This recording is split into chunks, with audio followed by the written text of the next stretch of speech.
Hi, I'm Patti Chmelyk, and I am the Green Party of Ontario candidate for Brampton West.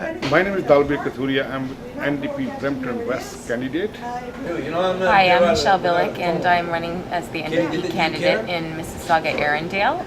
And this evening, me and a couple of other candidates are going out to spend the night on the streets here in Peel in order to bring more awareness to what I consider one of Canada's atrocities, and that's homelessness and poverty.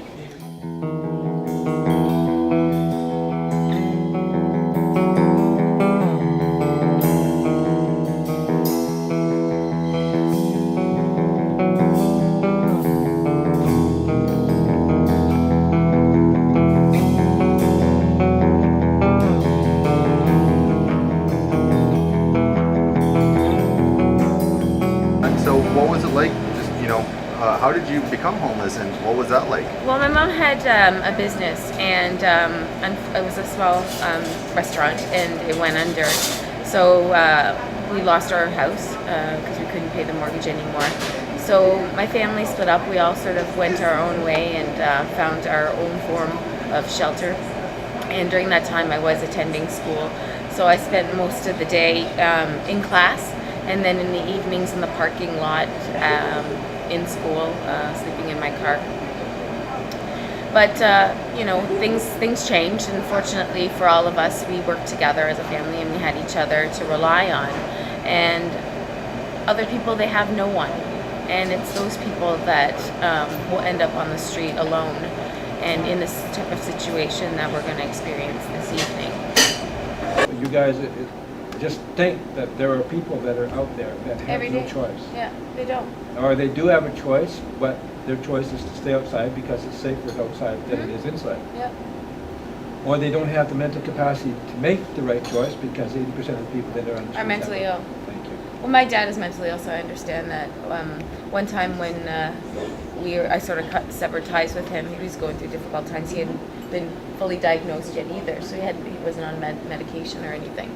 And they found him in the park, and luckily someone found him, and someone called the police and said, help this guy, and because I'd have no father now, so it happens a lot. And That was one of the big issues when I worked at Fife House in downtown Toronto, because we provided housing, supportive housing for people living with HIV and AIDS.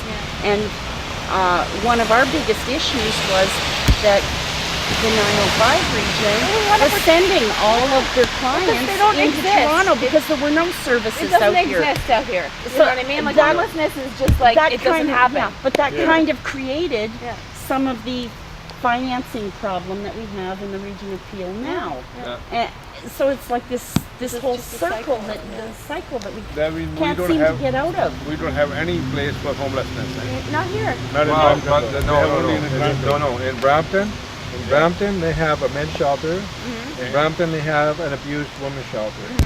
In Mississauga, they have a women's shelter, and they have a youth shelter. They have some group homes in Brampton. The region of Peel works hard. Oh, they do. Oh, they work very hard, they do. and I give credit to the region of Peel. But in Brampton, we don't have a women's shelter. So many times, women have to, their support and their social structure is here. But when they become homeless, they have to go to Mississauga, and then they have to work their way back and forth, and then to get to turn around and all that stuff like that. So there's inconveniences and there's conveniences side by each. So we better get to Dugan Park, right? Okay. We better. Yeah.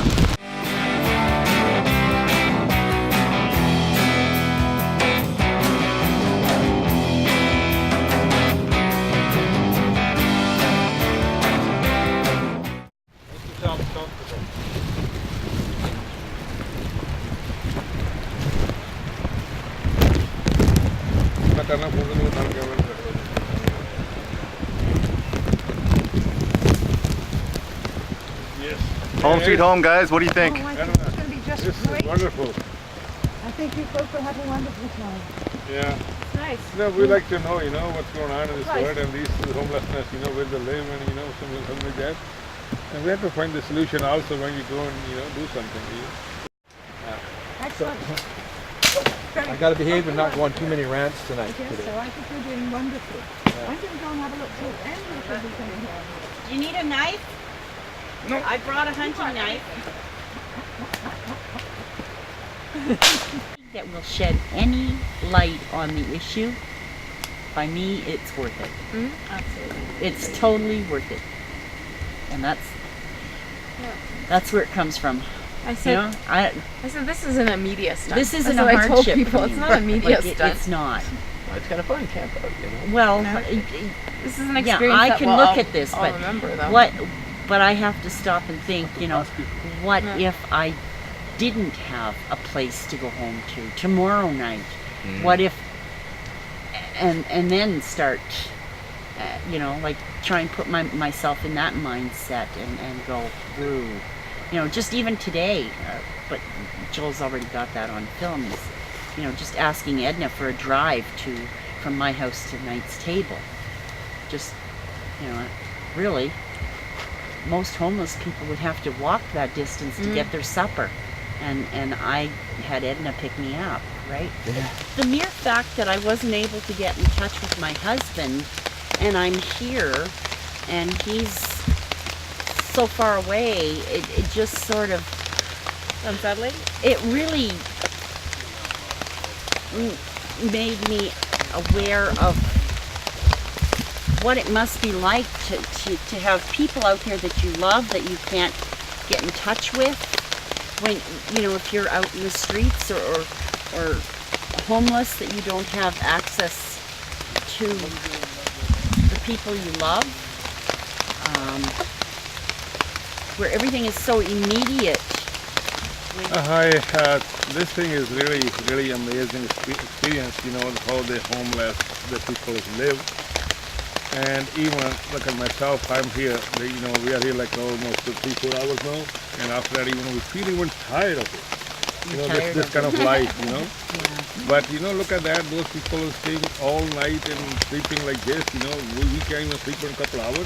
Day You know, after day. Day after day, and every day is that's very difficult. Yeah. That's very, you know, we have to think about these things also. All government has to think about it because those are also human beings. If we say God is one, that's God's product also. Look after them. And you know, look at that. My wife is home and my kids are home. My daughter is even sick and she's calling me, and I said no, I want to spend all night over here because I want to see what kind of feelings they have. I can feel only when I feel like it, when I stay like that, you know. It's not like I'm sitting home and talking about those homelessness and this and that, you know. We can't feel that kind of feeling. Whatever, when I'm here, I can feel that way. Yeah. I feel the same way as both of my friends here. It's been a tremendous experience. I think that it's been difficult, and I think that the rest of the night would be even more difficult.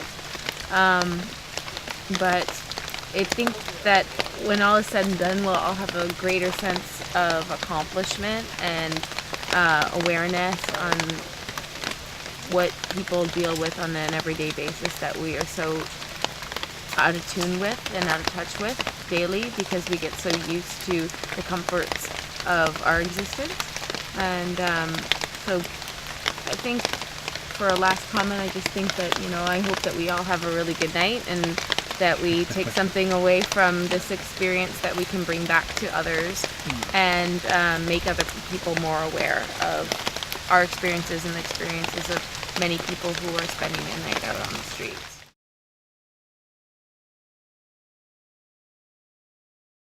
Plus, yeah. Plus? 18,545. Oh, Yeah. well, aren't you guys We getting serve an fancy? average of 90 a day, and we're 5 days a week now. So Monday to Friday. Lots of reasons why people come in, not just because they're homeless. Majority of people have homes, but they're precariously housed. I'm sure Daniel's told you all No, I this. haven't. Go ahead. Oh, they're precariously housed. One person might get up in the morning thinking, hey, I'll come back to my unit later and I'll have snooze. Well, he leaves, lock goes on the door, and they get kicked out of their place. So, you There's know, nothing so they and they can don't do know about why. They don't have the capacity within themselves or the tenacity to go through the court system or the landlord-tenant system to get their rights back, because landlords aren't supposed to evict them like that, right? So they don't have that power in them. So of course, they may have at that point achieved a skill level of here from down here, But now they're turning And back then their to life's in turmoil again, so they spiral right back down into where they were because they don't know how to cope and deal with it. It's the place I feel And- comfortable. Yep, yep. Yeah. Who are they going to house in those new prison beds? That's what really Yeah, frightens it would me. make so much more sense to build a hostel. Wouldn't Yeah. it? Yeah. Yeah. Or And- a supportive, or an apartment building with supports, with Yeah. with supports in it, that would, you know, to house the hard to house, right? They're, in many ways, they have to be able to have a home, Yeah. which is like what you and I would buy. If we had an addiction, we'd be able to go into our home and we'd be able to drink ourselves silly as much as we like. Exactly. Why would that not be realistic for the folks Right. that are out there struggling with these addictions harm- but can't yeah. get a home? In a harm reductive way. Yes, Like, absolutely. Have the supports there for them, but, you know, let them have a place to call their own.